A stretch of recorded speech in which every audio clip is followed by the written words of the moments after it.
Историята на детското заведение започва през 1963 година, когато то се е наричало 142 целодневна детска градина. През 1984 година се извършва разширение и заведението става ОДЗ номер 67. Тук, в непрекъснато обновяващите се материална база и условия, винаги в съответствие с нуждите и желанията на всяко дете, през последните 10 години играят и се обучават над 300 деца.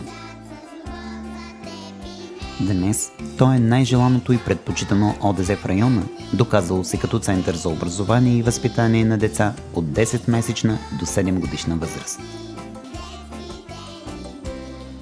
Приоритетите в основната дейност на 67 ОДЗ са полагане основите на здравословен начин на живота от децата, подготовка за училище, въвеждане на информационните технологии в цялостната дейност, обучение на децата за работа с компютър, работа по безопасност на движението. Квалифициран екип от педагози, медицински и помощен персонал, както и специалисти в художествените, спортни и езикови дейности, изцяло е насочил усилията си към превръщането на децата в здрави, способни и креативни личности.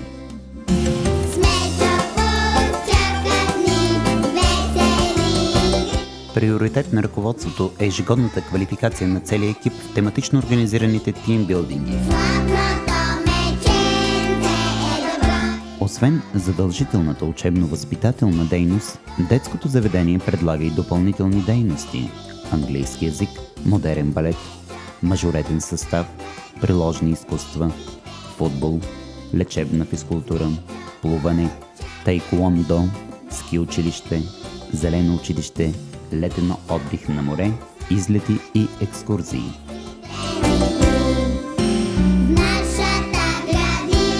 Значителни са постиженията и наградите на 67 ОДЗ Мечопух в футбола, мажоретния състав, ски спорта и шаха.